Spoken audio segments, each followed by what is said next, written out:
Masret Gitin, Daf Tedvav, nous commençons au début du deuxième Perek, Hamevi, donc au milieu de la page, Hamevi Get Mdinatayam. La Gemara nous enseigne Hamevi Get Mdinatayam, un homme a apporté un get d'outre-mer, nous avons vu qu'il doit dire Befanai Nirta, Befanai Nirta. Seulement, il n'a pas pu dire que tout a été écrit devant moi, a été signé devant moi. Il a dit Ve'amar Befanai Nirtav, il a été écrit devant moi, Avalo Befanai Nirtam, il n'a pas été signé devant moi. Ou bien Befanai Nirtam, Avalo Befanai Nirtav, il a été signé devant moi, mais il n'a pas été écrit devant moi. Ou encore Befanai Nirtav Kulo, il a été écrit devant moi entièrement. Ou Befanai Nirtav Chetzio, mais seulement la moitié a été signée devant moi, c'est-à-dire il n'y a qu'un seul témoin qui a signé devant moi. Befanai Nirtav Chetzio, ou bien cet homme dit, il a été écrit à moitié devant moi. Ou Befanai Nirtam Kulo, il a été signé entièrement devant moi. Pasoul, le get est Pasoul, puisque les Khamim ont exigé que cet homme dise Befanai Nirtav, Befanai Nirtam, il a été écrit devant moi, il a été signé devant moi. Un autre cas, Echad Omer Befanai Nirtav. Un homme dit, il a été écrit devant moi. Echad Omer, le deuxième dit Befanai Nirtam, il a été signé devant moi. Donc on peut parler où il n'y a qu'un seul shliach, ou bien on peut parler du cas où les deux sont des shluchim. Donc Rashi nous explique si il n'y en avait qu'un seul des deux qui était shaliach et que le deuxième n'est pas shaliach, donc on comprend que c'est pas soul, puisque les Khamim ont exigé du shaliach de dire Befanai Nirtam, mais là il ne le dit pas. D'après ce que nous verrons dans la Gemara, celui qui pense que les deux sont shluchim, les deux ont été mandatés par le mari, malgré tout c'est pas soul. Pourquoi? Étant donné que sur la Khatima, sur le Befanai Nirtam, il n'y a qu'un seul témoin, et lui ne dit pas qu'il a été écrit devant moi, c'est pas soul. Comme l'Agman nous l'avait rapporté plus haut, que si le témoin dit il a été signé devant moi, même si l'essentiel c'est la signature, malgré tout, pour ne pas qu'on confonde avec les kiyum shtarot, en général lorsqu'on vient authentifier un shtar, où il faut témoigner sur les signatures, donc pour ne pas qu'on vienne dire par la suite que même pour authentifier tout le shtar, un seul témoin est suffisant. Donc les Chachamim m'ont dit, même si on fait confiance dans un get à un seul témoin, il faut marquer la différence, et ce témoin doit dire aussi Befanai Nirtav, il a été écrit devant moi. Dans le cas où le témoin qui dit Befanai Nirtam ne peut pas dire Befanai Nirtav, donc on ne pourra pas accepter ce témoignage, puisque sinon on risque de se tromper avec d'autres shtarot, bien que l'essentiel c'était la signature. Et donc, si un shaliach dit Befanai Nirtam, mais lui ne parle pas sur l'écriture, même si nous avons un autre témoin qui dit Befanai Nirtav, ce n'est pas valable d'après Tanakama, c'est pas soul. Ou encore Shnaim Omrim, deux disent Befanenu Nirtav, il a été écrit devant nous, Ve'echad Omer, et un troisième dit il a été signé devant moi, pas soul, c'est pas soul, puisque celui qui dit il a été signé devant moi ne parle pas de l'activa, et il nous faut au moins deux témoins sur la khatima. Rabbi Yehuda Marchir, Rabbi Yehuda nous dit que c'est malgré tout kasher. Pourquoi? Puisque, nous dit Rashi, nous avons quand même des témoins sur l'écriture, donc on ne va pas confondre avec les autres kiyum shtarot, en général lorsqu'on va valider, authentifier un shtar. Et dans la Gemara, nous verrons, nous dit Rashi, que Rabbi Yehuda est en marloquette, même dans le cas précédent, lorsqu'il y a un shaliach, un qui dit Befanai Nirtav et le deuxième qui dit Befanai Nirtam, où Tanakama dit que c'est pas soul puisqu'on risque de se tromper avec les autres shtarot, Rabbi Yehuda pense que c'est kasher. La Mishnah termine, Echad Omer Befanai Nirtav, un témoin dit il a été écrit devant moi, Veshnaim Omrim Befanenu Nirtam, mais deux disent il a été signé devant nous, kasher, le shtar est kasher puisque nous avons deux témoins sur les signatures. Alors la Gemara va développer cette Mishnah. Tout d'abord demande la Gemara à tout l'amali pourquoi répéter que lorsqu'un homme amène un get, une dinataïm, et il ne dit pas Befanai Nirtam, c'est pas soul. Ha tanele chadazimna, nous l'avons déjà enseigné une première fois, mais viget dinataïm, tsarir shema Befanai, il doit dire Befanai Nirtam, donc s'il doit dire et qu'il ne dit pas, le shtar est pas soul. La Gemara répond non. Imeahi, si nous avions eu juste la première Mishnah, on aurait pu penser tsarir, il faut dire. Veilo amar, mais si le shliach ne dit pas, c'est quand même kasher. Kamash malan, cette deuxième Mishnah, qui vient nous dire que non. Si le shaliach n'a pas dit Befanai Nirtam, le shtar est pas soul. La Gemara continue. Nous avons vu dans la Mishnah, Befana nirtav chetzio, Befana nirtam kulo pasoul. Si le shaliach dit, il a été écrit à moitié devant moi, mais il a été signé entièrement devant moi, c'est pasoul. Demande à Gemara, ce qui a été écrit, ce chetzio, de quoi il s'agit cette moitié? Haï chetzio, il est ma chetzio rishon, si c'est la première moitié. La première moitié, va amar Rabbi Elazar a dit, afilu lo katavbo el hashita achat lishma, shuvenot tzarich. Nous avons vu dans le premier pérec que Rabbi Elazar a dit, même si la première ligne a été écrite, même s'il n'y a que la première ligne qui a été écrite lishma, shuvenot tzarich, il n'est pas nécessaire de voir plus, puisque Rashi nous rappelle, la première shita, c'est là où est écrit le nom, la première ligne, c'est là où est écrit le nom du mari, de la femme, le zman, le temps, le moment aussi. Et donc c'est la ligne essentielle, on pense que tout le reste a été écrit lishma, donc on voit que la première ligne est essentielle. Donc si c'est cette moitié qu'il a vue, pourquoi c'est pas soul? La Gemara répond, et la maravashi chetzio acharon. On parle dans le cas où le shaliach dit, je n'ai vu que la deuxième moitié du shtar qui a été écrite, la première je n'ai pas vue. Donc là nous avons le problème du lishma, comme nous l'avons vu dans le premier pérek. La Gemara continue, Befana nirtav kulo, befana nirtam chetzio pasoul. Lorsque nous avons vu dans la Mishnah, le shaliach dit, il a été écrit entièrement devant moi, mais il n'a été signé qu'à moitié devant moi. Il n'y a qu'un seul témoin qui a signé devant moi. C'est pasoul. Amar Rafrizda vient nous donner un chidouche, nous enseigner. Le dîne suivant, Rashi nous dit que Rafrizda ne vient pas expliquer la Mishnah. Il ne vient pas dire que la Mishnah en parle dans ce cas-là, juste Rafrizda vient rajouter. Rafrizda nous dit, Rafrizda nous enseigne que même si deux autres témoins viennent témoigner sur la deuxième signature du témoin, ça reste pas soul. Pourquoi? Après tout, sur la première signature, nous avons le shaliach qui dit Befanaï nirtam, une signature, et nous avons maintenant deux témoins qui disent nous connaissons la signature du deuxième témoin. Ça devrait être kasher, le shaliach est comme deux sur une signature, et nous avons ensuite deux autres témoins sur l'autre signature. Rafrizda nous dit que c'est pas soul. Maïtama, pourquoi? Parce que Rafrizda nous dit Okulo bekiu maget, okulo betakanat rachamim. On doit aller avec une entité, ou bien tout bekiu maget, c'est-à-dire on doit authentifier les signatures. Donc deux témoins vont dire nous connaissons cette signature, ils vont dire nous connaissons cette autre signature. Ou bien kulo betakanat rachamim, sur les deux signatures, on va écouter le shaliach qui est comme deux par la takana des Chachamim. On ne peut pas faire sur une signature la takana Chachamim du shaliach et sur l'autre signature le kiyu maget. Ça c'est ce que pense Rafrizda. La Gemara nous rapportera aussi d'autres cas par la suite. On partira dans des dinim de Shabbat, de Ntetchedaim, de Mikveh, aussi sur le même principe. Est-ce qu'on peut faire une partie d'un din, une autre partie selon un autre principe? En tout cas, Rafrizda nous enseigne ici que dans le cas où le shaliach a dit je connais une signature, j'ai vu devant moi, et nous avons deux témoins sur l'autre signature, ce n'est pas kasher, ce n'est pas valable. Matkifla Rava, mais Rava n'est pas d'accord. Rava s'étonne. Rava pose la question suivante. Mi kamide, est-ce possible une telle chose? Deilu amachat kasher. Si on avait le shaliach qui avait dit je connais les signatures des témoins, c'est caché. Même s'il ne dit pas Befanaï nirtam, comme c'est rapporté dans le premier pérec, nous rappelle Rashi. Lorsqu'il dit je connais les témoins, c'est caché. Donc si le shaliach, qui est une seule personne, dit je connais, c'est caché. Maintenant, Ashta dit Catherine, nous avons deux témoins, c'est pas soul, ce n'est pas logique. Tosfot rajoute dans la question de la Gemara et nous dit que la machloquette ici entre Rafrizda et Rava, c'est que Rafrizda pense que le shaliach, si il ne témoigne que sur une partie, il ne va pas faire très attention à son témoignage, à ce qu'il a vu. Puisque généralement un homme, lorsqu'il a la responsabilité de son témoignage, donc il fait attention. Là, le shaliach, tout ne retombe pas sur lui, il ne vient témoigner que sur une signature. Donc on craint qu'il ne fasse pas attention, qu'il dise j'ai vu devant moi, peut-être qu'il n'a pas bien vu, peut-être que ce n'est pas lui qui a signé, il n'est pas sûr de son témoignage. Qui est-ce qui a signé? Est-ce que ça a été, comme nous l'avons vu plus haut, comme il se doit?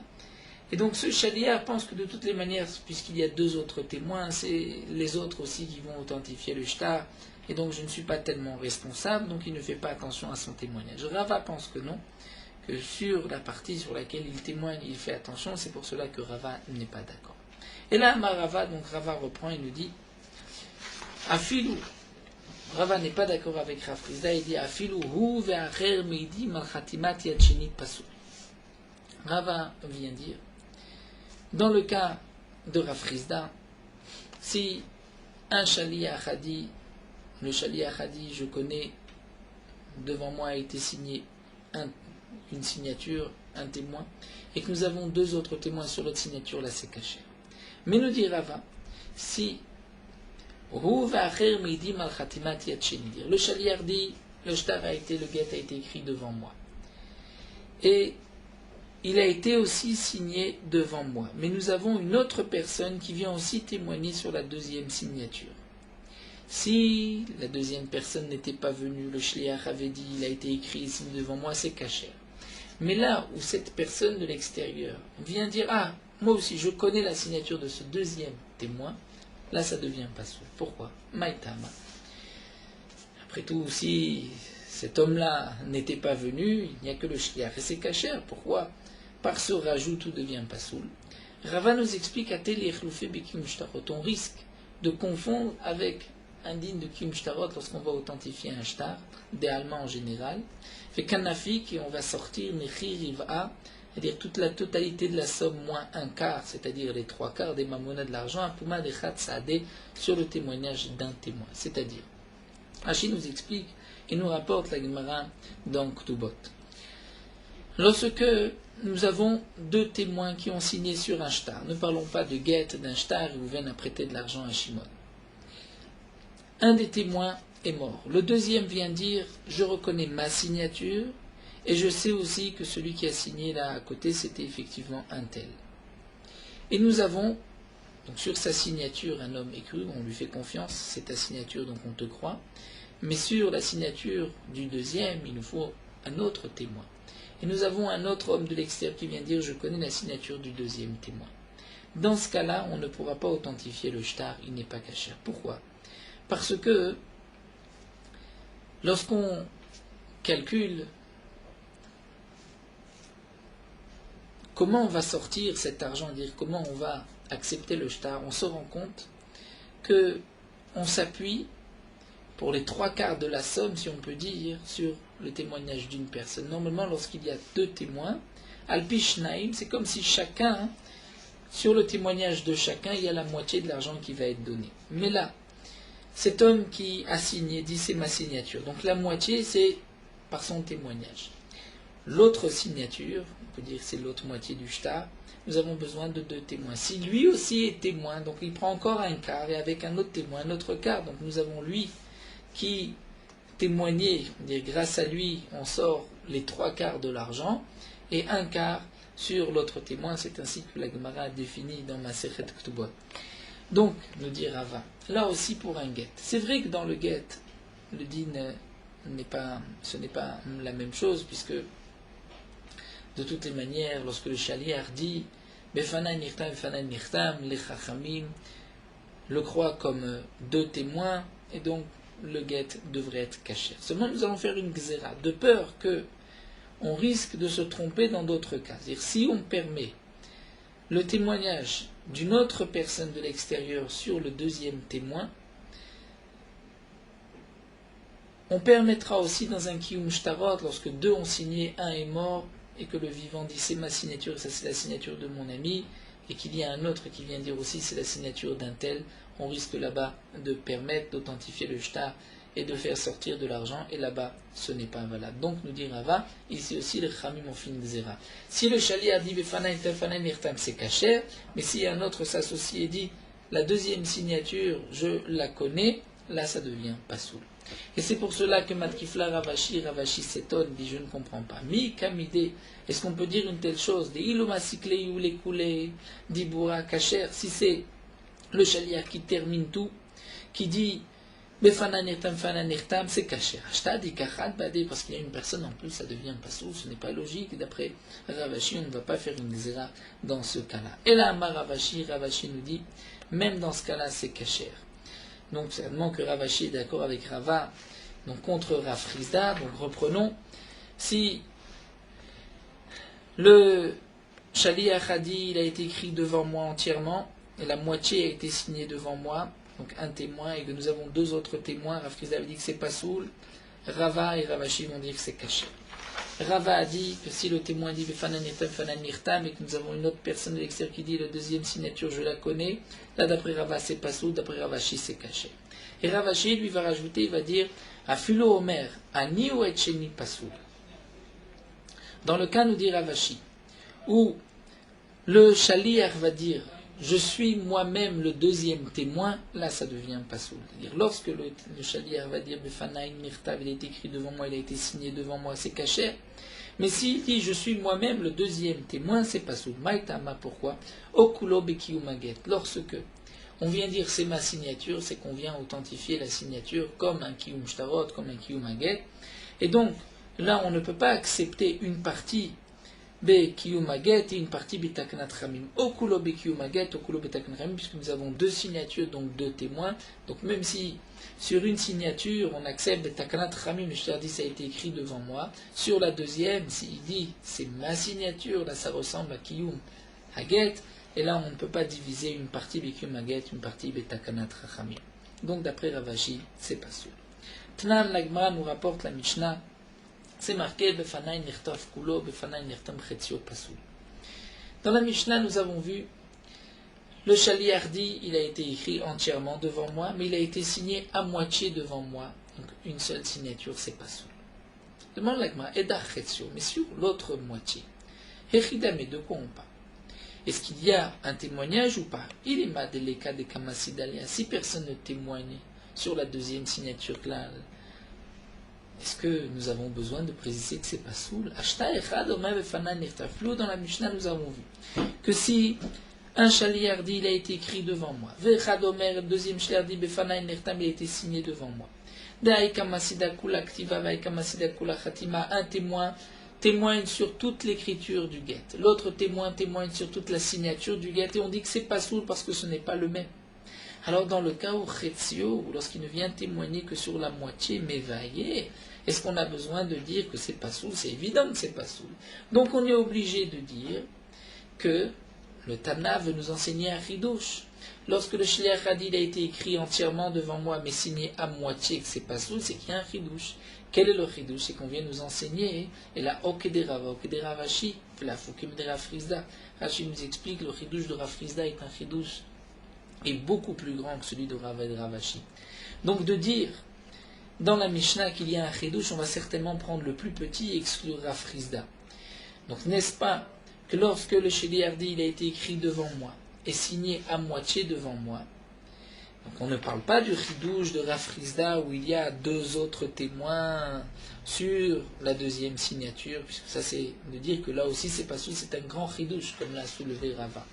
Donc certainement qu'on parle comme le cas de Rava où il y a un seul témoin sur la deuxième signature avec lui-même. Ou comme Ravashi que lui-même dit sur une signature, je suis moi le témoin qui a signé. Et malgré tout, on vient nous dire que c'est pas soul.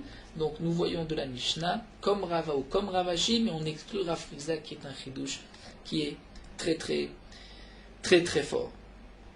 Rashi explique un peu mieux la question de la Gemara. Il nous dit, puisque la Mishnah ici, comme nous l'avons soulevé, en plus, la Mishnah se répète, puisque, comme l'a soulevé la Gemara, il n'y a pas de chidouche. Déjà, lorsqu'il y a un témoin qui dit Befanan Nirtam et un qui dit Befanan Nirtam, c'est pas soul. Donc, lorsqu'il dit Befanan Nirtam Chetzio, et sur l'autre il n'y a rien, c'est sûr que c'est pas soul. Donc, il y a un chidouche que le Tana veut nous enseigner. Et pour nous enseigner un chidouche, que le Tana ne précise pas, donc certainement que le Tana ne veut pas te dire de prendre le plus grand chidouche, tu vas prendre le plus petit chidouche, donc celui de Rava ou de Ravashi. Rashi dit, mais pourtant, on pourrait dire aussi que c'est le chidouche de Ravashi qui est plus petit encore que celui de Rava. Rashi répond que non, entre le chidouche de Rava et Ravashi, il n'y a pas une si grosse différence comme Rashi le développe. Donc, certainement que Rava et Ravashi, c'est là le chidouche, donc nous avons une preuve comme Rava et comme Ravashi et pas comme Rav Frizda. Amar lecha Rav Frizda, mais Rav Frizda répond et dit non. Veli ta mère, si tu dis tu essayes de chercher sur chaque étape, chaque phrase de la Mishnah, quel est le chidush, eh bien, je vais te poser une question. Befanai nirtav avalo befanai nirtam lamali. Ce qui est marqué dans la Mishnah, lorsque le Shaliach dit, il a été écrit devant moi, mais il n'a pas été signé, lamali. Pourquoi le Tana a-t-il besoin de préciser cela? Puisque il ne dit même pas befanai nirtam. Et là, donc tu vois que le Tana, lozu avzo katane, marche sous cette forme, comme c'est l'habitude du Tana qui nous enseigne un peu le chidush, et qui continue, pas seulement ça, plus encore, et pas seulement ça, plus encore. Eh bien, chaname lozu avzo katane, là aussi, on dira sous cette forme lozu avzo katane. C'est-à-dire, que nous explique Rashi, de la même manière que tu vois que le Tana ne vient pas nous rapporter à chaque fois de grands chidushin, il dit voici un premier din, plus encore un autre din, plus encore un autre din. Donc là aussi on dira la même chose. Le Befanai Nirtam Chetzio de la Mishnah n'est pas que le Tana veut nous enseigner un grand chidush, comme tu as voulu le dire, mais le Tana vient nous dire, petit à petit, pas seulement dans le cas où il n'a pas signé, où il ne dit pas que ça a été signé devant moi, ou même dans le cas où il dit qu'il y a la moitié, comme nous l'avons vu dans la Mishnah, on va par étapes. Donc le Tana va sous cette forme, il dit pas seulement dans le cas où il dit j'ai vu l'écriture mais je n'ai pas vu la signature, même dans le cas où il dit tout a été écrit mais la signature seulement la moitié, ou même lorsqu'il continue, il y a un témoin qui dit il a été écrit devant moi, un autre qui dit il a été signé devant moi. Donc le Tana va par étapes et dit pas seulement ce cas-là, mais même ce cas-là. Donc Rav Chizda répond, ce que toi tu t'es posé la question, lorsque un dit Befanan Nirtam, l'autre dit Befanan Nirtam, tu voulais dire donc à plus forte raison dans le premier cas. C'est vrai que si ce din-là avait été enseigné en premier, le Tana n'avait rien à rajouter, mais comme nous explique Rav Chizda, le Tana commence par ce qui est simple pour ensuite arriver à quelque chose d'un plus grand chidouche. Lorsque le Tana nous a dit le plus grand chidouche, on ne peut pas revenir en arrière et dire alors pourquoi il nous enseignait plus haut ce qui était plus simple, ce qui était effectivement la preuve de la Gemara. On ne revient pas puisque c'est sous forme de lozu avzu. Donc le Tana a d'abord enseigné un chidouche qui était sur le moment quelque chose de nouveau, ensuite nous rapporte plus encore, mais une fois qu'on nous a rapporté le grand chidouche, on ne va pas chercher dans la première ligne quelque chose de plus fort encore, et donc ça ne vient pas exclure Rav Chizda, et on maintient même les paroles de Rav Chizda. Donc on va s'arrêter là ici sur Amar Rav Chizda Gidut Ramisha, qui est une autre souvia, où on va voir lorsqu'il y a aussi une partie dans une loi des Chachamim, une partie dans une autre. Poursuivons Merot Alacha, Daf Tedvav. Lorsqu'on dit le Kriyat Shema et les brachot, si on se trouve au milieu d'une bracha ou du Kriyat Shema, on pourra s'interrompre pour les choses suivantes. Pour Barechu, on pourra répondre avec la communauté. Pour la Kedusha, on répondra juste Kadosh Kadosh et Baruch Kevod Hashem Mekomo. Ce que nous avons l'habitude de dire Nagdishar ou Nekadesh pour les Ashkenazim, de même le pasuk Imlor Hashem Leolam est en machloket, on ne répondra pas. Le Shabbat, on ne rajoutera pas non plus ce que certains ont l'habitude de rajouter dans la Kedusha ou dans le Keter de Moussaf, puisque ça ne fait pas partie de la Kedusha elle-même. On ne pourra pas répondre Amen à une bracha qu'on entend, d'après le Shulchan Aruch, on ne pourra pas répondre Amen non plus, ni au Amen de Hakel Akadosh, ni de Shomei Tefila. Alors que d'après le Rama, sur ces deux berachot, Hakel Akadosh, Shomei Tefila, on pourra répondre Amen, puisque ça a le même statut que la Kedusha.